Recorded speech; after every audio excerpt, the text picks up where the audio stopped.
आवाज आ रही है ना? हाँ आ रही है माँ, बहुत अच्छा। हाँ, सुंदर लग रहा है। जैसा विश्वामित्र जी का प्रकाश चारों ओर प्रकाशित होता है, विश्वामित्र जी जैसे ही यह सुना, जिनका प्राण हरने आया हूँ, वो तो मेरी प्रशंसा कर रहे हैं। विश्वामित्र जी शस्त्र सहित वशिष्ठ के चरणों में गिर गए, क्षमा मांगने लगे। वशिष्ठ जी उन्हें अत्यंत प्यार से उठाया और कहा, आज आप ब्रह्म ऋषि हो बन गए हैं, आज आप ब्रह्म ऋषि बन गए हैं। तात्पर्य यह है, अहम और वम घातक होते हैं, अतः कार्यकर्ता सदैव इनसे दूर रहे। यद्यपि मेरे लिए संपूर्ण भारतवर्ष एक समान है, तथापि दक्षिणांचल की होने से नाते दक्षिणांचल की उपाध्यक्ष रहने के कारण मैं संपूर्ण दक्षिणांचल के जिला स्तर तक मुझे भ्रमण करने का अवसर मिला। इस दौरान मुझे समाज व कार्यकर्ता बहनों का जो अभूतपूर्व प्यार, स्नेह, सम्मान मिला, वह मानस पटल पर अभी तक विद्यमान है। यह मुझे जीवन में पर्यंत स्मरण रहेगा। बताते हुए प्रसन्नता हो रही है कि अंचल स्तर तक परीक्षण शिविर दक्षिणांचल से ही सर्वप्रथम प्रारंभ हुआ था। कहते हुए हार्दिक प्रसन्नता हो रही है कि मेरे उपाध्यक्ष काल में जैसे लता दीदी और कल्पना जी, हमारी शकुंतला जी, बहुत मतलब सभी बहनों का इतना सहयोग और प्रेम भरपूर रहा। आशा करती हूँ कि ये प्रशिक्षण शिविर आनंद एवं उत्साह के साथ सभी दृष्टि से सफल रहेगा। बहने, ये हमारा दक्षिण में हीरा ही हीरा है, तो हम बहनों का कोई मतलब उत्साह बहुत ज्यादा है। तो कार्यकर्ता बहने, ज्ञान और कृष्ण और आचरण अर्जुन, कृष्ण और अर्जुन का संयोग बैठा ले तो जीवन का महाभारत जीता जा सकेगा, महाभारत जीता जा सकेगा। सभी बहनों को बहुत बहुत धन्यवाद। दक्षिणांचल दक्षिणांचल दक्षिणांचल दक्षिणांचल बढ़ते जाए, सभी बहनें ऊंची उठती जाए। बहुत बहुत धन्यवाद सभी को। नमस्कार, धन्यवाद। बहुत ही अच्छा माँ, आज आपके आशीर्वाद से शुरू हो रही है मीटिंग। शुरू से ही मंजू जी और मेरी यही बात थी कि आज सबसे पहले माँ के आशीर्वाद से ही शुरू करनी है मीटिंग। और जब आप नहीं आए तो मन में थोड़ी सी वो मलाल सा आया, लेकिन जब आप आ गए तो बड़ी प्रसन्नता हुई कि माँ हमारे बीच में आ गई हैं। जय श्री कृष्णा माँ, प्रणाम आपके चरणों में। यही प्रशिक्षण में रोल रहना चाहिए कि बड़ों का आशीर्वाद, यही तो सीखने को मिलता है सब चीज। बहनों, आशा जी आप चालू करिए अपना। हाँ माँ, भगवान उमा महेश के चरणों में नमन और आप सभी को मेरा सादर जय श्री कृष्ण। सभी राष्ट्रीय पदाधिकारी, विशेष रूप से राष्ट्रीय संगठन मंत्री शेला जी जो कि हमारी दक्षिणांचल से है, उपाध्यक्ष कलावती जी, संयुक्त मंत्री पुष्पा जी एवं राष्ट्रीय अध्यक्ष आदरणीय लता दीदी, कल्पना दीदी, हमारी आदरणीय माँ रत्नी दीदी और हमारे सभी राष्ट्रीय प्रभारी, सह प्रभारी अरुणा जी लड्डा जो कि स्वाध्याय समिति की प्रभारी हमारे दक्षिणांचल से ही है, दक्षिणांचल के सभी प्रदेश अध्यक्ष, मंत्री, राष्ट्रीय कार्य समिति, कार्यकारी मंडल सदस्य और दक्षिणांचल की मेरी सभी प्यारी बहनों, आदरणीय प्रकाश जी, सूरज जी बाइती, शकुंतला जी, आप सभी को मेरा नमन, वंदन, अभिवादन। कल मीटिंग के बाद आदरणीय सूरज दीदी का मेरे पास रात में फोन आया था। मुझे बड़ी खुशी हुई कि बरसों बाद दीदी की आवाज सुनने को मिली और उनको इतना अच्छा लगा कार्यक्रम कि आशा जी कल तो मैं सबसे पहले आऊंगी और पूरी मीटिंग को अटेंड करूंगी। तो धन्यवाद, आभार दीदी। मैं कल की मीटिंग के लिए थोड़ा सा आपको जानकारी पहले देना चाहूंगी मीटिंग शुरू करने से पहले। बहनों, आज मुझे बड़ी प्रसन्नता है, जब रमेश जी परतानी साहब की मीटिंग थी तो थोड़ी सी मन में थोड़ा सी बात आई कि जब हमने 1000 लोगों की मीटिंग की है तो 387 लोग ही कैसे जुड़े इसमें। लेकिन आज मुझे बड़ी प्रसन्नता हो रही है कि मीटिंग शुरू होने से पहले करीब 520 लोग इससे जुड़ चुके थे। और आपकी जानकारी के लिए बता दूं कि कल हमारे जेपी काबरा साहब की मोटिवेशनल स्पीच रहेगी और उसमें करीब हमको 1000 लोगों को इसमें जोड़ना है। मेरा आप सभी से निवेदन है कि जिस तरह से उपाध्यक्षों ने आपके अंचल को कोटा दिया है, उसके अनुसार आप सभी बहनों को इसमें जुड़ना रहेगा, क्योंकि कल की भी बहुत सुंदर सेमिनार है और उसको हमें अवश्य अटेंड करना चाहिए। तो मैं अपने सब्जेक्ट को शुरू करती हूँ। 585 आज का फिगर है, 585। Very good. 500 सुबह जब अपना शुरू हुआ था 520 से शायद अब बढ़ गए। बहुत बहुत बधाई, बहुत दक्षिणांचल को बहुत बहुत सभी बहनों को बधाई, शुभकामनाएं। हमको मन की शक्ति देना, मन विजय करे, दूसरों की जैसे पहले खुद को जय करें। हमको मन की शक्ति देना। बहनों, इसका उद्देश्य अपने अहंकार को समाप्त करना नहीं, बल्कि अपने आत्मसम्मान को जागृत करना है कि हम इतने उत्तम बने कि स्वयं के प्रति ही हमारे श्रद्धा के भाव जागृत हो। द्वादश सत्र की हमारी जो थीम थी, कर्मण्येवाधिकार रस्ते, यानी तेरा सिर्फ कर्म करने का ही अधिकार है। भगवान श्री कृष्ण जो कि सृष्टि के महानायक हैं, उनके जीवन से हमें प्रेरणा मिलती है कर्म करने की, जमीन से जुड़े रहने की, धर्म रक्षक, अत्याचार का विरोध, सफल नेतृत्व के नायक, चंचल स्वभाव, तटस्थ एवं स्थिर भाव, त्याग एवं तपोमय जीवन। एक बार गोपियां मिलकर श्री कृष्ण भगवान के पास गईं और बोली, आपके पास हमारे लिए समय नहीं है, केवल आप बांसुरी को ही अपने निकट रखते हो। तब श्री कृष्ण ने कहा कि देखो, इस बांसुरी में 3 विशेषताएं हैं। पहली तो इसमें कोई गांठ नहीं है, दूसरी ये बिना बुलाए बोलती नहीं है, तीसरा जब भी बोलती है मीठा ही बोलती है। तो बहनों, बांसुरी का ये संदेश हमारे जीवन के लिए एक बहुत बड़ा संदेश है। अपनी वाणी में माधुर्य, आचरण में संयम, मन में कोई गांठ न हो, तो हम हमेशा भगवान के कृपा पात्र बने रहेंगे। भगवान ही नहीं, हम परिवार में, समाज में सभी के ही हम कृपा पात्र बने रहेंगे। हमेशा हमें बांसुरी की तरह ही अपने व्यवहार में मधुरता बनाए रखना है, यही हमें प्रेरणा देती है। जैसे कि मेरा सब्जेक्ट है, मेरी टीम, मेरा हौसला, मेरी ताकत। टीम बिल्डिंग, नेतृत्व के गुण, संगठन के मुख्य जो पदाधिकारी हैं हमारे, उनके क्या कर्तव्य और उत्तरदायित्व होने चाहिए, ये सारे के सारे विषय एक दूसरे के पूरक हैं। बहनों, सेवा के कार्य समर्पण की कहानी है।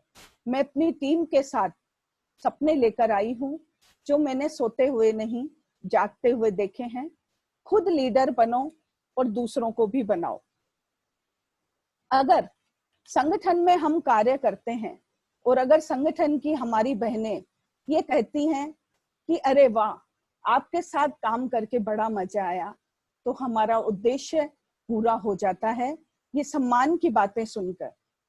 बहनों, लीडर में होना चाहिए जोश। जिस तरह से इंजन पटरी पर दौड़ता है और डिब्बे भी उसी तरह से दौड़ने लगते हैं, क्योंकि लीडर की रफ्तार ही संगठन की रफ्तार है। ज्यादा की चाह रखें, अवसरवादी बने। आपके नेतृत्व और टीम के जोश से कई कार्य आसान हो सकते हैं। टीम के साथ मिलकर सब कुछ आप हासिल कर सकते हैं। टीम को समझ में आए। आपकी टीम इस बात पर गौर करती है कि आप कहाँ हैं, क्या कर रहे हैं, क्या कह रहे हैं। अगर आप एक स्थिति में अलग अलग प्रतिक्रियाएं देंगे तो टीम मेंबर्स आपके समझ नहीं पाएंगे कि आप कहना क्या चाहते हैं। आप अपने व्यवहार में एक स्थिरता लाना बहुत जरूरी है। लीडर के लिए सबसे पहली शर्त होती है बोलना सीखें।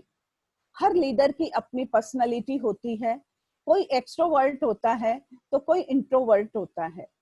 आप भी अपनी पर्सनालिटी के अनुसार कोई भी स्टाइल डेवलप कर सकते हैं। जब भी आप अपनी टीम से बात करें, अपने लक्ष्य उनके सामने रखें। बोलना भी एक कला है। बुरी खबर कभी भी अपनी टीम से नहीं छुपाएं।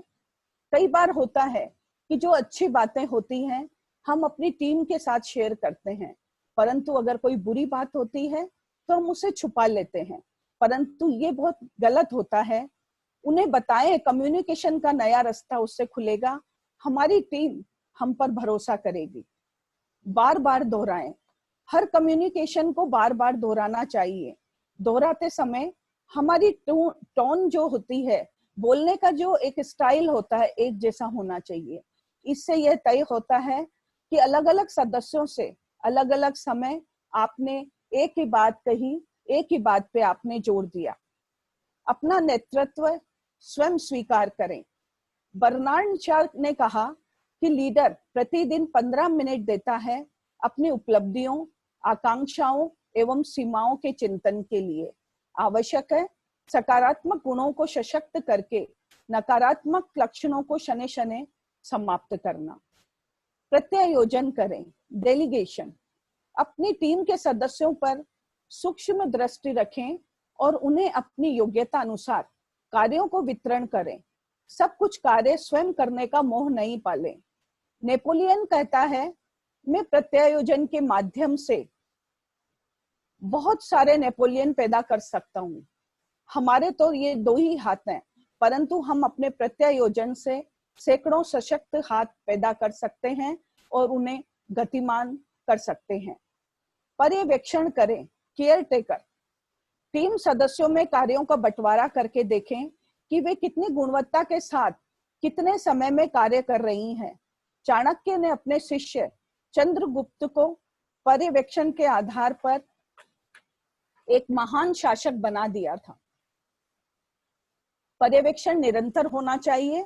इसका मतलब कमियां या त्रुटियां निकालना नहीं, वरना सकारात्मक निर्देशन देकर अपने उत्तराधिकारी तैयार करना है। चील की ऊंची उड़ान देखकर चिड़िया कभी भी डिप्रेशन में नहीं आती, परंतु हमारा मानव स्वभाव ऐसा है कि अगर हम अपने ही सदस्यों को आगे बढ़ता हुआ देखते हैं तो हमारे मन में ईर्ष्या के भाव, जलन के भाव जागृत हो जाते हैं। हमें ऐसा नहीं करना है। भरोसा करें। संजीवनी लाने के लिए उड़ान भरने से पहले हनुमान जी को भगवान राम ने कहा था, तुम कभी असफल नहीं हो सकते हो हनुमान, मुझे तुम पर भरोसा है। इसी तरह से नेपोलियन हमेशा अपने विश्वास पात्रों को यही कहता था, जनरल मुझे तुम पर भरोसा है। बहनों, विश्वास चमत्कार की जननी है। यह व्यक्ति में ऊर्जा एवं उत्साह का संचार करती है। एक नेता द्वारा अपनी टीम के सदस्यों पर भरोसा जताना, उनमें विश्वास व्यक्त करना अपने नेता के प्रति निष्ठा के भाव को दृढ़ बनाता है। प्रशंसा करें। प्रशंसा का कोई भी अवसर हमें कभी भी नहीं गंवाना चाहिए। प्रशंसा बार बार करनी चाहिए, दिल से करनी चाहिए, सबके सामने हमेशा प्रशंसा करनी चाहिए। चुनौती दें। अपनी टीम को चुनौती दें और स्वयं भी उसे स्वीकारें। 1985 में शारजाह में क्रिकेट के फाइनल मैच में जब भारतीय टीम 125 रन पर समझ गई थी, तब भोजन अवकाश के समय कप्तान कपिल देव ने अपनी टीम को आह्वान किया और बोला कि पाकिस्तानी टीम को एक एक रन लेना मुश्किल कर देना, और भारतीय टीम का ये जोश रंग लाया और पाकिस्तानी टीम 87 रन पर ही आउट हो गई। भारत की जीत हुई। सिखाएं। जहां कहीं भी अपनी टीम के साथियों में कोई भी दक्षता की कमी देखें तो उनकी आलोचना नहीं करें, बल्कि उसके स्थान पर दक्षता की अभिवृद्धि करें। जिस तरह से द्रोणाचार्य ने अपने शिष्यों को धनुर्विद्या सिखाते थे, वह एक इसका अतुलनीय उदाहरण है ऐसे गुरु का। नेतृत्व कला एवं टीम बिल्डिंग सभी कलाओं का मुकुट है। धरती अच्छे नेतृत्व करने वाले नेताओं से पर ही टिकी हुई है। उदाहरण देख लीजिए, हमारे नेता मोदी जी, जिन पर हमें गर्व है। अभी पूरे विश्व को उन पर गर्व हो गया है, जो मानवता को आज इन संकटकालीन परिस्थितियों में सांत्वना और विश्वास दिलाकर कोरोना कोविड-19 से जूझ रहे हैं। संवाद यानी भाषण देना भी एक कला है। प्रभावी नेतृत्व के लिए एक महत्वपूर्ण साधन है। नेतृत्व के साथ साथ हमें मोटिवेशन भी करना चाहिए। तुम मुझे लॉकडाउन दो, मैं तुम्हें कोरोना मुक्त करूंगा, ये हमारे मोदी जी के शब्द हैं। इसी तरह नेताजी सुभाष चंद्र बोस ने कहा, तुम मुझे खून दो, मैं तुम्हें आजादी दूंगा। तो परिणाम आपके सामने है। अच्छा लीडर हमें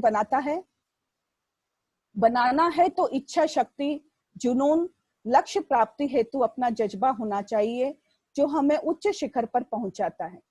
बहनों, अध्यक्ष 3 तरह के होते हैं। एक अध्यक्ष तो वो होता है कि संगठन की बहनें मुझे यस बॉस, यस मैडम बोले। संगठन का अध्यक्ष सर्वोपरि होता है। पूरे कार्य में उसकी योजनाएं, निर्णय सब कुछ सर्वोपरि होते हैं। ऐसे अध्यक्ष किसी भी तरह से अपना कार्य साम दाम दंड भेद कैसी भी नीति से करवा लेते हैं, परंतु इस तरह के अध्यक्ष निरंकुश होते हैं। अपना लक्ष्य तो उन्हें प्राप्त हो जाता है, परंतु अपनी टीम का स्नेह सहयोग लंबे समय तक वो प्राप्त नहीं कर सकते हैं। दूसरी तरह का अध्यक्ष वैसा होता है जो अध्यक्ष तो बन जाता है, परंतु बनने के बाद अपने लक्ष्य को ही भूल जाता है, अपनी टीम को ही भूल जाता है, अपने पद की कोई जिम्मेदारी नहीं समझता, समय आने पर लापरवाही से इधर उधर सरक जाने का प्रयास करता है। ऐसा अध्यक्ष न तो अपनी टीम की सद्भावना ले पाता है और न ही अपने लक्ष्यों में खरा उतरता है। आप कैसा अध्यक्ष बनना चाहेंगे? जो सदैव संगठन के हर सदस्य को साथ लेकर चलता है, योजना बनाना तथा उसका क्रियान्वयन करना, सभी को बराबरी की हिस्सेदारी देना और सहज और सरल उन्हें सब कार्य करने की पूर्ण स्वतंत्रता सबको देता है। पसंद नापसंद उसे नहीं होता, वो सबका प्यारा हो, पूरी टीम उसका साथ देती है। इस तरह के तीसरे प्रकार के जो अध्यक्ष होते हैं, वो अपनी टीम की सद्भावना, सहयोग, स्नेह प्राप्त करते हैं और वो ही वास्तव में सफल अध्यक्ष होता है। वो अपना ही नहीं, सभी को नेतृत्व करवाकर आगे बढ़ाना चाहता है। ज्योत से ज्योत जगाते चलो, प्रेम की गंगा बहाते चलो। तो ये इस तरह के अध्यक्ष जो होते हैं, वो प्रेम की ज्योत जलाकर संगठन में कार्य करते हैं। नेतृत्व के गुण भी महत्वपूर्ण अहम रोल अदा करते हैं। कथनी और करने में फर्क नहीं होना चाहिए। जो वादा करें उसे पूरा करें, तभी टीम का आपके प्रति विश्वास बढ़ेगा। टीम से सुझाव लीजिए, उन्हें बोलने के बाद कोई बोलने की कोशिश करता है, हम उसे चुप कर देते हैं, परंतु अपनी टीम को कभी भी बोलने से मत रोकिए। किसी सदस्य के द्वारा कार्य किए जाने पर उसकी प्रशंसा कीजिए, धन्यवाद दें, आभार करें, ऐसा जताएं कि अगर वो नहीं होता तो शायद ये कार्य हो ही नहीं पाता। उसे ये फील आना चाहिए कि वास्तव में मेरी बहुत अहमियत है संगठन में। आलोचना होने पर धैर्य नहीं खोएं, बल्कि मुस्कुराकर जवाब दें।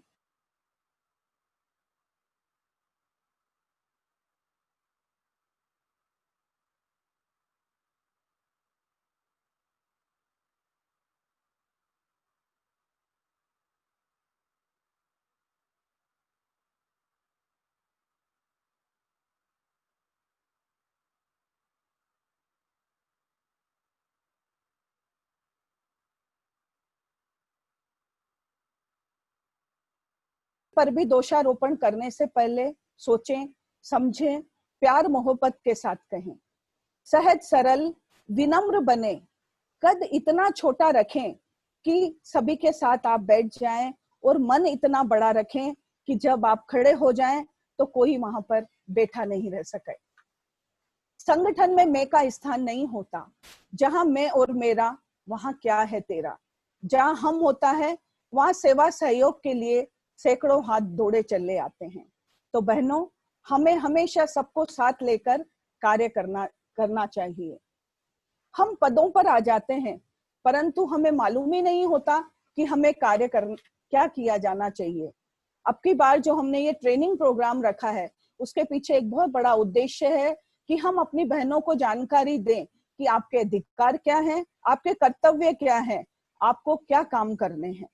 तो इस तरह से अखिल भारतवर्षीय माहेश्वरी महिला संगठन में उद्देश्यों की पूर्ति हेतु कार्य करने के दो मुख्य अवयव हैं, कार्यकारी मंडल के सदस्य एवं कार्य समिति। दोनों के ये अधिकार एक दूसरे के पूरक हैं। वैसे तो कल हमारी मंजू जी और लता दीदी ने हमें सारी जानकारियां दे दी थी, परंतु बस मैं इतना ही कहना चाहूंगी कि कार्य समिति और कार्यकारी मंडल के जो सदस्य होते हैं वो हमारे मशाल वाहक हैं। उनको जिस तरह से मशाल लेकर हम आगे बढ़कर के सूचना देते हैं कि हमारा कल कार्य शुरू होने वाला है, उसी तरह से वो मशाल वाहक अपनी टीम को अपने स्थानीय स्तर तक के संगठनों में जाकर उसको अपनी राष्ट्रीय संगठन की बातों को उसमें बताना चाहिए। और मैं प्रदेश और जिला के मीटिंगों में भी ये कहना चाहूंगी कि उनको हमको कुछ समय देना चाहिए बोलने के लिए कि वो अपनी बात रख सकें। हम उन लोगों को कभी भी समय नहीं देखते हैं, कार्य समिति कार्यकारी मंडल के सदस्यों को। इसके अलावा हमारे जो पदाधिकारी गण होते हैं, जो टीम होती है राष्ट्रीय संगठन की, उसमें राष्ट्रीय अध्यक्ष 1, उपाध्यक्ष 5, महामंत्री 1, अर्थ मंत्री 1, संगठन मंत्री 1, संयुक्त मंत्री 5 और राष्ट्रीय कार्यकारी राष्ट्रीय कार्यालय मंत्री 1। इसी तरह से प्रदेशों में भी हमारे पदाधिकारी इसी तरह से होते हैं। हमारे दो स्थायी प्रकल्प भी है, जिसमें अखिल भारतवर्षीय अखिल भारतीय महिला सेवा ट्रस्ट है। वो महिलाओं के द्वारा बनाया हुआ ट्रस्ट है, जिसमें शिक्षा और स्वावलंबन हेतु हम हमारी बहनों का, हमारी बच्चियों का तन मन धन से सहयोग करते हैं। इसी तरह से हमारी एक पत्रिका है माहेश्वरी महिला पत्रिका, जिसको आपने कल देखा होगा। बहुत ही सुंदर हमारे सुशीला दीदी ने उसको निकाला है, बहुत ही सुंदर कलेवर के साथ, रंगीन कलेवर के साथ उसे निकाला है। तो ये दो हमारे स्थायी प्रकल्प है। बहनों, मैं आपको बताना चाहूंगी कि इस बार जो हमारी रिपोर्टिंग होगी और जो हम लिखित में जो उसका मूल्यांकन होगा, उसका हम जो मार्किंग करेंगे, उसमें ये हमारे स्थायी प्रकल्प भी शामिल होंगे। जो सबसे ज्यादा ट्रस्ट से सहयोग दिलवाएगा या उसमें देगा, वो भी मूल्यांकन में हम शामिल करेंगे। इसी तरह माहेश्वरी महिला संगठन महिला के अंदर जो सबसे ज्यादा प्रदेश रिपोर्ट भेजेगा, वो भी मूल्यांकन में हम शामिल करेंगे। अध्यक्ष, सबसे पहले मैं अध्यक्ष को दिशा निर्देश करूंगी कि संगठन के समस्त कार्यों का संचालन के लिए उत्तरदायी होगा। संगठन को गतिशील बनाए रखने के लिए पदाधिकारियों एवं कार्य समिति में कार्यों का वितरण करना। बहनों, अध्यक्ष का पद देखने और सुनने में बहुत अच्छा लगता है, परंतु वास्तव में यह कांटों भरा ताज है। संगठन में हमें मां संतोषी बनकर रहना है, शिवा का रूप नहीं लेना, ब्रह्मा बनकर रहना है, परशुराम नहीं बनना, विष्णु बनना है, शिव जी की तीसरी आंख हमें नहीं बनना।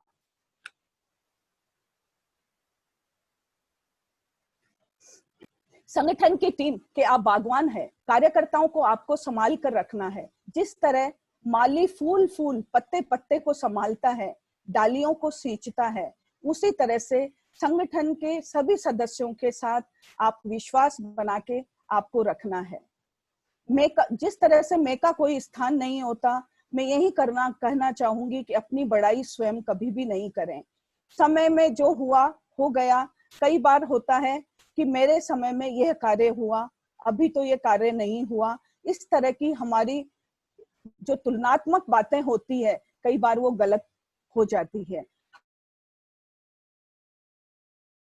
हर अध्यक्ष का अपना विजन होता है, कार्य करने के हर तरह अपनी स्टाइल अलग होती है। तो नजरें बदल गई तो नजारे बदल जाएंगे, माझी बदलेंगे तो किनारे भी बदल जाएंगे। और कभी भी अपनी तुलना मत कीजिए कि मैं नहीं रहूंगी तो कार्य नहीं होंगे। आप नहीं रहिए पर कार्य तो होते ही रहेंगे। अगर होता नहीं माली, चमन होता नहीं खाली, बहारें फिर भी आई है, बहारें फिर भी आएंगी। अगर होता नहीं माली। तो इस तरह से हमें गलतफहमियां नहीं पालनी है कि मैं नहीं करूंगी तो कुछ काम ही नहीं होगा। इसी तरह से उपाध्यक्ष, अध्यक्ष द्वारा सौंपे गए कार्य चाणक्य नीति की तरह आपको अपने अंचल में करवाने हैं। जिम्मेदारी और जवाबदारी आपके अंचल की आपकी होगी। आपका पद महामंत्री से बड़ा होता है, उपाध्यक्ष का पद, परंतु अधिकार महामंत्री के पास ज्यादा होते हैं। अगर हम सीधी भाषा में कहें कि आप उपाध्यक्ष संगठन के राज्यपाल और राष्ट्रपति हैं और महामंत्री प्रधानमंत्री और मुख्यमंत्री हैं, क्योंकि आपको कार्य करने का अधिकार है परंतु निर्णय लेने का इसमें अधिकार नहीं होता है। राष्ट्रीय समितियों को सक्रिय बनाना तथा अपने अंचल में राष्ट्र एवं प्रदेश के बीच कड़ी का काम करना, उसकी क्रियान्विति करना। महामंत्री, महामंत्री संगठन की बैकबोन है। संगठन रूपी रथ के दो पहिए होते हैं। अध्यक्ष और मंत्री दोनों में सामंजस्य होना बहुत जरूरी है। साथी हाथ बढ़ाना साथी रे, साथी हाथ बढ़ाना साथी रे, साथी हाथ बढ़ाना, मिलकर बोझ उठाना, एक अकेला थक जाएगा, मिलकर बोझ उठाना, साथी हाथ बढ़ाना। तो इस तरह से दोनों का सामंजस्य होना बहुत आवश्यक है। सत्र अध्यक्ष का माना जाता है, तारीफ अध्यक्ष की होती है, परंतु अगर सूचना समय से नहीं पहुंची, कुछ भी कर लो, लोग खुश नहीं रहते। उंगली ही उंगली, जब लोग कुछ आपसे अच्छा बोले तो थैंक्स कहिए और बुरा कहिए तो सॉरी बोल दीजिए। जब कभी भी आपको मीटिंग में बोलने का मौका मिले तो आप उस मीटिंग में उस बात को क्लियर कर दें। संगठन को महत्वपूर्ण परिपत्र की आप रक्षा का भार करेंगे। बैठकों का संचालन करना, सर्कुलर में नयापन देना, मिनट्स मेंटेन करना, स्वीकृत करवाकर हस्ताक्षर करवाना, वरना पता ही नहीं चलेगा कि डिसीजन क्या हुए। हार्ट चक्र आपको चलाना है, प्यार ही प्यार बांटना है। तू शिव जी आगे, मैं बालाजी पीछे, प्यारा ही प्यारा बोलना है, अच्छा ही अच्छा बोलना है, जैसे कि हमारी मंजू जी सबके लिए बोलती है। कोषाध्यक्ष, कोषाध्यक्ष को संगठन का कोष रूपी गोवर्धन पर्वत उठाना है और कुबेर का खजाना कोषाध्यक्ष को भरना होता है। सूर्य एवं चंद्रमा दोनों 12 राशियों से गुजरते हैं, कभी तपना और कभी शीतलता देनी, वरना शिव जी का तांडव नृत्य हो जाएगा। हमारी ज्योति जी कोषाध्यक्ष हैं और उनका अभी वक्तव्य आगे होने वाला है, इसलिए मैं इसकी ज्यादा जानकारी नहीं दूंगी। वो स्वयं अपने कोषाध्यक्षों को, वो स्वयं उनके लिए वक्तव्य देंगी और समय की एक मर्यादा है, इसलिए मैं इसमें ज्यादा नहीं बोल के बस इतना सा बोलूंगी कि धन जो भी है हमारा सही जगह पर व्यय हो। कहीं ऐसा नहीं हो कि हम सारा का सारा पैसा मीटिंगों में ही खर्च कर दें। सेवा कार्यों के लिए आर्थिक रूप से जो हमारे जरूरतमंद भाई बहन है उनके लिए भी हमको बचा कर रहना है। गरीबों की सुनो वो तुम्हारी सुनेगा, तुम 1 पैसा दोगे वो 10 लाख देगा, गरीबों की सुनो। तो बहनों, हमारे जो आर्थिक रूप से हमारे जो वेलफेयर के काम होते हैं उनके लिए भी हमें संगठन में पैसा बचाना है। संगठन मंत्री, अध्यक्ष, महामंत्री एवं कार्य समिति के निर्देशानुसार विविध संगठनात्मक कार्य संपादित करना, भ्रमण करना, पत्र व्यवहार करना, विधान के अनुसार वैधानिक समस्याओं को दूर कर संगठनों को सुदृढ़ करने का कार्य एवं नए संगठन बनाना, और जो पुराने संगठन हमारे बंद हो गए हैं उनको पुनर्गठित करना, ये संगठन मंत्री का कार्य होता है। और आगे हमारी संगठन मंत्री शैला जी का वक्तव्य है, वो इसको और भी बड़े रूप में आपको समझाएंगी। जस्ट पास्ट प्रेसिडेंट, जो प्रेसिडेंट पद से उतर गया, पद हटा, हमारी जिम्मेदारी समाप्त हो गई। बहनों, ऐसा नहीं है। प्रोटोकॉल में जब हम देखते हैं कि अध्यक्ष के एक तरफ सचिव बैठता है और एक तरफ हमेशा निवर्तमान अध्यक्ष बैठता है, और हमारा निवर्तमान अध्यक्ष अनुभवों का भंडार होता है, उनका फायदा हमें लेना चाहिए। उन्हें मान और सम्मान के साथ हमें हर मीटिंग में आमंत्रित करके बुलाना चाहिए। तो हमें संगठन के कार्यों में बहुत कार्य करना हमारा आसान हो जाता है। संयुक्त मंत्री अपने अंचल का कार्य पूरा करने में उपाध्यक्ष का सहयोग करना, संगठन को सुदृढ़ करने में तथा महामंत्री को सहयोग प्रदान करना, ये संयुक्त मंत्री के कार्य होते हैं। इसी तरह राष्ट्रीय कार्यालय मंत्री जो होता है वो अध्यक्ष के निर्देश में संगठन के अध्यक्षीय कार्यालय के प्रभारी रहेंगे एवं अध्यक्ष को उनके उत्तरदायित्व निर्वहन में सक्रिय सहयोग प्रदान करेंगे। राष्ट्रीय समिति प्रभारी बहनों, हमारी 10 समितियां बनी हैं इस सत्र में, और उसके जो भी प्रभारी है उससे संबंधित कार्यक्रमों का आयोजन करना, पत्रक निकालना, उस समिति के कार्यक्रमों को के लिए अपने सुझाव देना, जब कार्यक्रम आयोजित हो तो उसमें सहयोग प्रदान करना, अपने तन मन धन से उसमें सहयोग करना। और टॉप टू बॉटम, जैसे कि हमने इस बार जो बनाए हैं अपने अंतर्गत, अंचल में आंचलिक सह प्रभारी, प्रदेशों में संयोजक, जिलों के अंदर सह संयोजक और स्थानीय स्तर पर हमने समितियों के सदस्य बनाए हैं। तो ये टॉप टू बॉटम हमारा एक ग्रुप बना है। तो इस तरह से जो हमने नाम दिए हैं उसी तरफ से आपको भी नाम इसी तरह से देना है। और हमारे अंत में मैं आपको एक बहुत ही बड़ी बात कहना चाहूंगी कि जिस तरह से अकबर के दरबार में 9 रत्न हुआ करते थे, हमारे अखिल भारतवर्षीय माहेश्वरी महिला संगठन के दरबार में भी हमारे 9 रत्न हैं, जिसमें आदरणीय पद्मा दीदी, मनोरमा दीदी, लता दीदी, गीता दीदी, विमला दीदी, शोभा दीदी और कल्पना दीदी। आप सभी हमें अपना प्यार, स्नेह और आदरणीय सुशीला दीदी और हमारी संगठन की माँ रत्नी माँ, ये हमारे 9 रत्न हैं जिन्हें जो हमें हमेशा अपना प्यार, स्नेह, सहयोग और सानिध्य हमको प्रदान करते रहते हैं। इसी तरह से संगठन के पदाधिकारी यानी कि 5 जो अध्यक्ष, मंत्री, कोषाध्यक्ष, संगठन मंत्री और राष्ट्रीय कार्यालय मंत्री, ये हम 5 एक मुट्ठी हैं। ये इस तरह से ये चमक रहे हैं और एक तरह से हीरे हैं ये टीम के, जो कि 5 मुट्ठी के आधार पर आधार स्तंभ हैं, 4 पिलर हैं और एक छत है। इस तरह से हमारी ये मुट्ठी है और ये कार्य कर रहे हैं। आंचलिक उपाध्यक्ष 5, आंचलिक संयुक्त मंत्री 5, हम 10 ये संगठन के पन्ने हैं जो कि अपनी कार्य कुशलता से राष्ट्र और प्रदेश के बीच की कड़ी का काम कर रहे हैं। ये बहुत ही महत्वपूर्ण तरीके से, बहुत ही जिम्मेदारियों से हमारे 5 उपाध्यक्ष और संयुक्त मंत्री कार्य कर रहे हैं। इसी तरह से राष्ट्रीय समिति प्रभारी ये संगठन के नगीने हैं जो कि अपने कार्यों से संगठन को चमका रहे हैं, प्रकाशमय कर रहे हैं। 27 प्रदेशों के 27 अध्यक्ष, 27 मंत्री, 27 राष्ट्रीय कार्य समिति, पर मैं यहाँ 28 कहूंगी क्योंकि महाराष्ट्र से एक कार्य समिति ज्यादा है। ये 82 जो कि हमारे संगठन से के मोती हैं, जिन्होंने एकता के सूत्र में माला के अंदर पिरोया है, संगठन को इन्होंने एक माला में के रूप में इन्होंने बना दिया है। यही मेरी टीम है, यही मेरी हिम्मत है, यही मेरा हौसला है। और एक लाइन में मैं अंत करूंगी कि हम होंगे कामयाब, हम होंगे कामयाब, हम होंगे कामयाब एक दिन।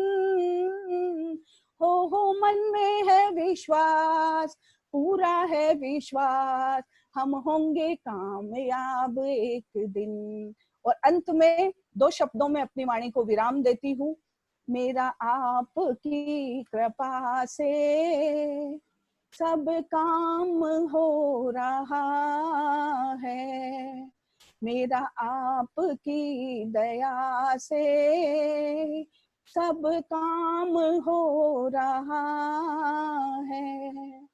करते हो तुम कन्हैया, मेरा नाम हो रहा है, मेरा आपकी कृपा से सब काम हो रहा है। धन्यवाद। जय महेश।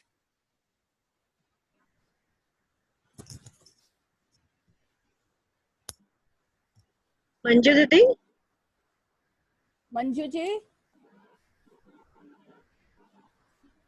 धन्यवाद आशा आंटी, हाँ आपने आज बहुत अच्छे से मार्गदर्शन दिया और बहुत अच्छे अच्छे कमेंट्स हैं, आप पढ़िएगा बाद में, क्योंकि बहुत अच्छे कमेंट्स लोगों ने किए हैं कि सबको बहुत अच्छा मार्गदर्शन मिला। मंजू दीदी कहीं बिजी हो गई क्या?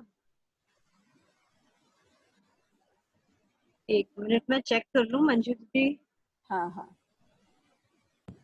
अनम्यूट करके रखा है नम्रता जी ने। अनम्यूट तो नहीं हो गई है वो? नहीं वो, हाँ मैंने उनको शायद वो बाहर हो गई होंगी या तो। मंजू दीदी अब आप अनम्यूट करिए। हाँ अब आवाज आई, अब आई। हाँ, आपने मुझे म्यूट किया हुआ था जी। नहीं मैंने आपको को-होस्ट बना दिया था एक्चुअली, पता नहीं कैसे, पता नहीं होता रहता है कुछ कुछ।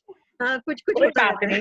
चलिए सब टेक्नोलॉजी का कमाल है, मजा आ रहा है। और मैं तो कह रही हूँ आशा जी बहुत धन्यवाद, बहुत ही सुंदर शब्दों में मधुर भाव के साथ विनम्रता पूर्वक जिन शब्दों में आपने बताया निश्चय ही मन को छू गया, बहुत मनोहारी। और अब नम्रता जी और शोभा जी आपकी है बारी, यानी मैनेजमेंट गेम्स खिलाना है आपको, जिसका हम सबको बहुत बेसब्री से इंतजार रहता है। तो मैं आमंत्रित करती हूँ व्यक्तित्व विकास एवं कार्यकर्ता प्रशिक्षण समिति प्रभारी श्रीमती नम्रता जी बियानी और उनके साथ सह प्रभारी श्रीमती शोभा जी भूतड़ा। थैंक यू मंजू दीदी। आप सभी को सादर जय श्री कृष्ण। आप लोग पेपर की शीट लेके बैठे होंगे, मेरे ख्याल से सबके पास पेपर होगा। प्लीज ले लें अपने हाथ में और मैं जो इंस्ट्रक्शंस दे रही हूँ उनको फॉलो करें। ये पूरी शीट है आपके पास, इसको 4 फोल्ड कर देंगे हम।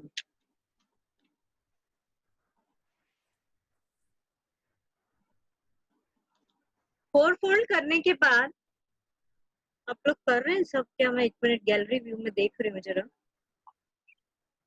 हाँ जी, पेपर को 4 फोल्ड कर लिया है सबने? यस, बहुत सारे लोग कर रहे हैं, मैं चेक कर रही थी गैलरी व्यू में जाके सबको। अभी ये जो सेंटर का पॉइंट है इसको हम लोग थोड़ा सा एक गोल छेद सा बनाना है हमको, तो हमने उसको थोड़ा सा निकाल दिया है यहाँ से सेंटर में से।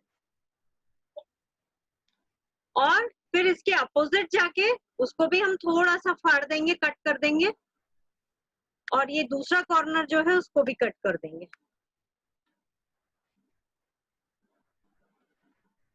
अभी सब जने खोल के दिखाएंगे कि किसका शेप कैसा बन रहा है, ठीक है? ये देखिए, ये मेरा शेप है।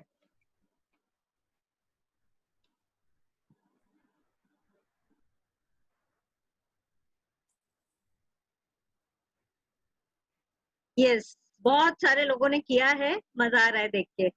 और देखिए सबके अलग अलग शेप दिख रहे हैं, है ना?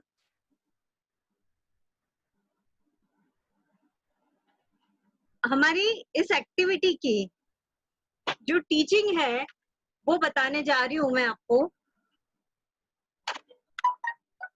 मैंने सभी को एक से इंस्ट्रक्शंस दिए, आप लोगों ने उनको फॉलो किया, और हर एक जने का उसके बावजूद भी अलग अलग कृति हमारे सामने आई। तो ये चीज ये बताती है कि जब एज ए लीडर भी आप इंस्ट्रक्शंस देते हैं तो हर एक जना उसको अपने परसेप्शन से फॉलो करता है। तो आपको इस चीज का ध्यान रखना है कि हमारा जो एक्सपेक्टेशन है वो हर एक कार्यकर्ता से एक सा नहीं होता। हर एक जना अपने हिसाब से उसको बेस्ट करेगा, बट हमको भी उस एक्सपेक्टेशन को बहुत हायर नहीं रखना है, और सबको जो जिस हिसाब से काम कर रहा है उसको साथ में लेके चलना है। तो जैसा कि अभी नेतृत्व के गुण की बात कर रहे थे आशा आंटी, तो उसी से रिलेटेड हमारी आज की एक्टिविटी थी। सब लोग प्लीज चैट बॉक्स में कमेंट करें कैसा लगा है आपको, कि ये चीज जो मैं बताना चाह रही हूँ वो मैं आपको कन्वे कर पाई हूँ या नहीं। थैंक यू, धन्यवाद मंजू दीदी। धन्यवाद नम्रता जी, बिल्कुल आपने सही कहा है कि जरूरी नहीं है कि हर कार्यकर्ता एक सा ही कार्य करे, बस जब भी करे उत्साह से करे और पूरी अपनी क्षमता के साथ करे, अपने उच्च विचारों के साथ करे और सबके साथ मिलकर करे, तो निश्चय ही वह ऊंचाइयों को छुएगा। किसी ने पूछा समाज को आगे बढ़ाने के लिए क्या करना चाहिए। एक विद्वान ने जवाब दिया कि टांग के बदले हाथ खींचो। तो हमारी जो अगली वक्ता है वह कुछ ऐसा ही विषय लेकर आ रही है। उसका विषय है कि कार्यकर्ता के गुण क्या होने चाहिए। आप हैं श्रीमती किरण जी लड्ढा, जो हमारी उत्तरांचल की उपाध्यक्ष है। आप भारतीय जनता पार्टी की किरण जी जिला महामंत्री हैं और विभिन्न धार्मिक और सामाजिक संस्थाओं से जुड़ी हुई हैं। गत सत्र में दिल्ली प्रदेश की आप अध्यक्ष रही हैं और साथ में आपको सभी को याद होगा बहनों कि संविदा जो हमारा कार्यक्रम था दिल्ली में सफलतापूर्वक संपन्न हुआ। वह हमारी किरण जी जो दिल्ली प्रदेश की उस समय अध्यक्ष थी, उनके सफल नेतृत्व में ही सफलता के पायदान को छुआ है। किरण जी के लिए मैं यही कहूंगी कि दिन के उजालों को चिरागों की जरूरत नहीं होती, दिन के उजालों को चिरागों की जरूरत नहीं होती। जो खुद ही किरण है उसे रोशनी की जरूरत नहीं होती, जो खुद ही किरण है उसे रोशनी की जरूरत नहीं होती। प्रिय किरण जी। किरण जी जी धन्यवाद मंजू दीदी। जय श्री कृष्णा। आपके विचार और आपके शब्द तो वैसे ही ऊर्जा भर देते हैं सबके भीतर। नम्रता आवाज आ रही है ना ठीक से? हाँ बिल्कुल बिल्कुल अच्छे से आ रही है। भगवान उमा महेश के श्री चरणों में सादर नमन वंदन। राष्ट्रीय अध्यक्ष आदरणीय आशा जी माहेश्वरी, महामंत्री मंजू जी बांगड़, निवर्तमान अध्यक्ष कल्पना जी गगरानी, दक्षिण से ही निकली हमारे महिला संगठन की महान परंपरा परम आदरणीय श्रीमती पद्मा जी मुंदड़ा, उनका नाम स्मरण करते ही स्वतः ही श्रद्धा से उनके प्रति नतमस्तक होने का भाव आ जाता है। आदरणीय लता जी लाहौटी, जो सदैव स्नेह और आशीर्वाद दिल से प्रदान करती है। आदरणीय रत्नी माँ, हमेशा ममता की मूर्ति नजर आती है और स्नेह से हमारी झोली भरती रहती है। हमारी अन्य सभी राष्ट्रीय अध्यक्ष, पूर्व अध्यक्ष,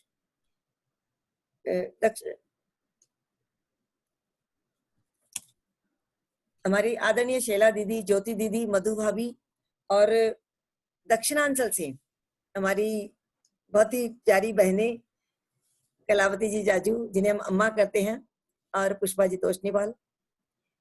दक्षिणांचल से इस जूम मीटिंग पर उपस्थित सभी हमारी राष्ट्रीय प्रादेशिक पदाधिकारीगण, सभी समिति प्रभारी, सह प्रभारी और सारी जुझारू और कर्मठ कार्यकर्ता बहनें, सभी को मैं सादर प्रणाम करती हूँ, वंदन करती हूँ।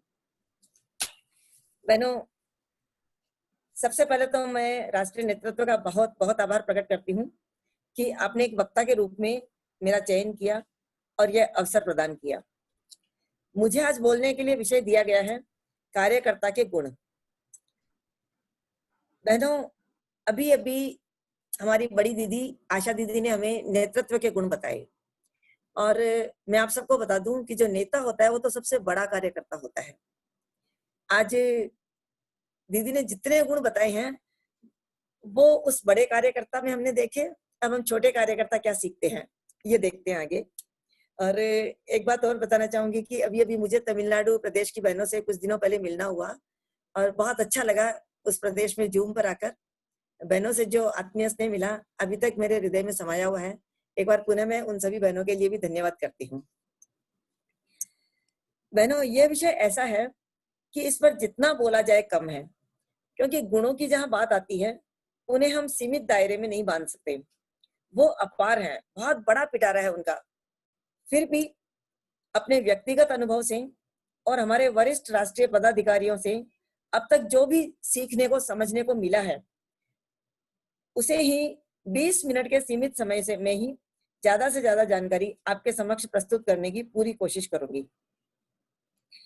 बहनों, कार्यकर्ता के गुणों के बारे में जब हम चर्चा करते हैं उससे पहले यह जानना जरूरी है कि कार्यकर्ता की परिभाषा क्या है, उसका महत्व क्या है और किसी भी संगठन में उसकी भूमिका क्या है। जब तक हम कार्यकर्ता के बारे में बेसिक जानकारी नहीं ले लेते और सिर्फ उसके गुणों की चर्चा करेंगे तो यह आधी अधूरी जानकारी होगी। कार्यकर्ता का शाब्दिक अर्थ है काम करने वाला, कोई भी काम करने वाला। काम कोई भी हो, निजी काम हो, पारिवारिक, सामाजिक, राष्ट्रीय, वैश्विक, कोई भी काम जो हम करते हैं उसको करने वाला कार्यकर्ता। और हमारे व्यवहार में जहाँ कार्यकर्ता शब्द सामने आता है, वहां ये जो काम होते हैं परिवार के, घर के, निजी काम, तो उसको हम कार्यकर्ता मानते ही नहीं, क्योंकि हमारे हमारे दिमाग में छवि एक दूसरी होती है, उसको हम कभी कार्यकर्ता नहीं मानते। कार्यकर्ता शब्द सुनते ही हमारी कल्पना में जो चित्र उभरता है वो किसी संगठन के कार्यों में सक्रिय व्यक्ति का ही होता है।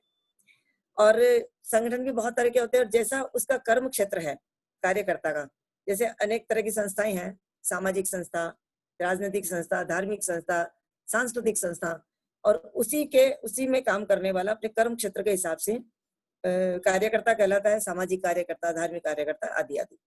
तो ये तो हुआ इसका शाब्दिक अर्थ। भावार्थ इसका और भी व्यापक है।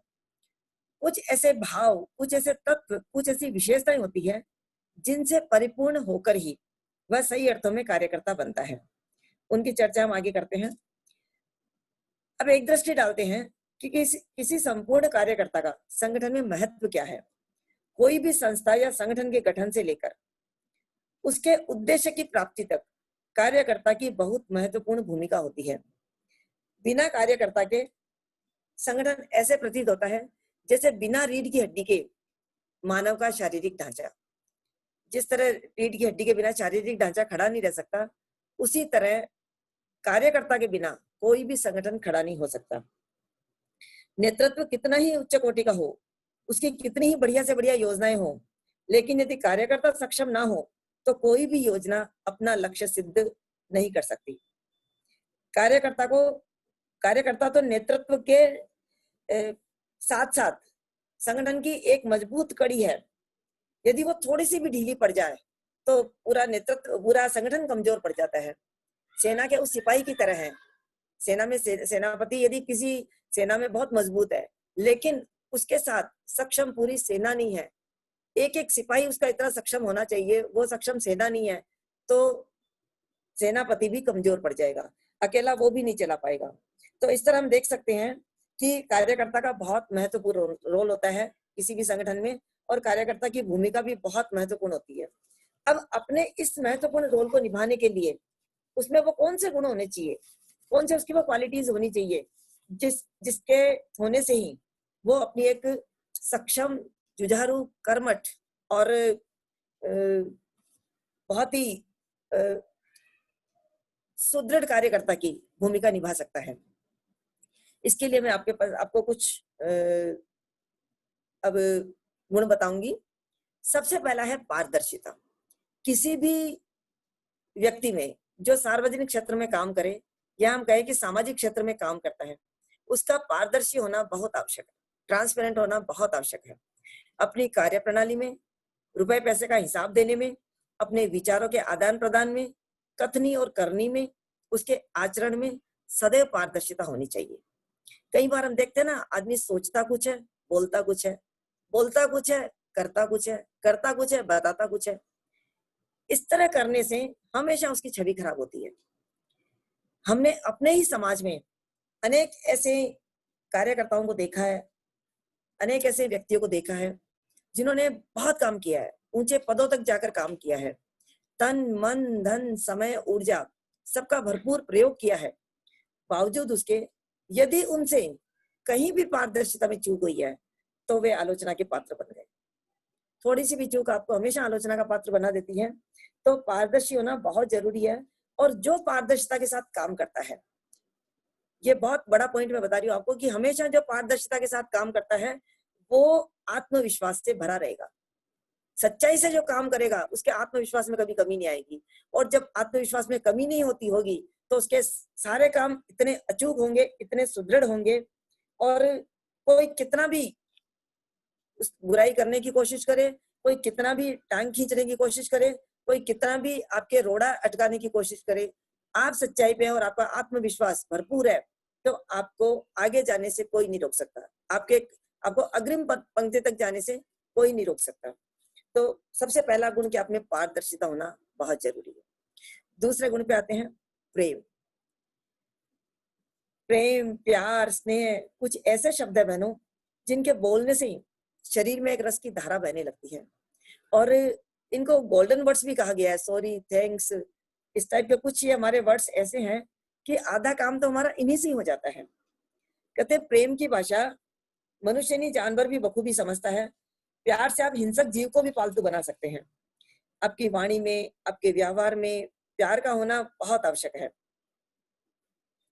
मंजू दीदी ने बताया है कि आपके चेहरे से तो सिर्फ आपके नाम की पहचान होती है, लेकिन आपके पूरे व्यक्तित्व की पहचान आपके वाणी से, आपके मधुर व्यवहार से और आपके कामों से होती है। बहुत सही बात है ये कि आपका व्यवहार कितना कैसा है इस सबके प्रति, ये बहुत मायने रखता है। जब आपके मन में पूरा प्यार रहेगा, प्रेम रहेगा, स्नेह रहेगा, आप मन से और दिमाग से भी शांत रहेंगे और तब आप विशेष परिस्थितियों में या यूं कहें कि विपरीत परिस्थितियों में भी उचित निर्णय ले सकेंगे। आपके चेहरे पर हमेशा मुस्कान का होना आवश्यक है। हर कार्य में बाधाएं आती है, लेकिन आप बिना परेशान हुए जब शांत मन से अपने विवेक का उचित प्रयोग करते हुए निर्णय लेंगे, निश्चित ही अच्छा परिणाम प्राप्त करेंगे। कार्यकर्ता के रूप में सबसे बढ़िया उदाहरण यदि हम कभी ले सकते हैं तो वो है हनुमान जी महाराज का। अभी अभी सौभाग्य से हमें फिर से रामायण सीरियल देखने को मिला और हम सभी ने देखा कि हनुमान जी को जब भी काम सौंपा गया और हमने क्रोध उनका कहीं पर नहीं देखा, बल्कि उन्होंने जो भी बाधाएं सामने आई, सीता माता की खोज में जाते हैं, उनके सामने बहुत सी बाधाएं आती है, सुरसा के रूप में, लंकिनी के रूप में, सिंगिनी के रूप में, पूंछ में भी आग लगा दी जाती है, तो उससे ही उन्होंने एक नया ही अवसर निकाल लिया। जैसे हमारी आशा दीदी बताती है कि हमें अवसरवादी होना चाहिए, जो भी कोई जैसा भी समय है उसमें अवसर ढूंढ लेना चाहिए। अब उन्होंने सोचा कि पूंछ में आग लगी है, कुछ तो उपयोग करूं, जब मेरी पूंछ ही जल रही है, तो उन्होंने पूरी लंका ही जला दी कि थोड़ा सा तो भय पैदा कर दूं यहाँ के लोगों में। तो आपको कोई भी बाधा ऐसी आ रही है, बड़ा धैर्य से, क्रोध नहीं करना है, परेशान नहीं होना है, धैर्य से उसमें लगाना है। जैसे हनुमान जी लेते थे, कभी बुद्धि से, कभी बल से, कभी वाक चातुर्य से, अपना कोई काम कैसे करना है बहुत अच्छे से या बहुत अच्छी समझ के साथ करते थे। तो हमेशा हमें हनुमान जी का उदाहरण अपने सामने रखना है और उसी हिसाब से हर काम को बड़ी ही निष्ठा से राम काज समझ के करना है। तीसरा, परिश्रमी। परिश्रमी होना आप सबके लिए, कार्यकर्ताओं के लिए बहुत आवश्यक है। कर्मण्यवाधिकारस्ते, हमारी आशा दीदी ने हमें थीम ही इस बार हमारे जो टैगलाइन रखी है इस सत्र की, वो भी यही है, कर्म करो, फल की आशा नहीं करो, लेकिन जो भी कर्म करो निष्काम भाव से करो। कहते हैं परिश्रम वो सफलता की कुंजी है जो उन्नति और भविष्य के ताले खोल देती है। ईश्वर ने आपको एक कार्यकर्ता बनाया है, आपको ड्यूटी सौंपी है, कुछ योग्य समझा आपको इसके लिए, लेकिन आपने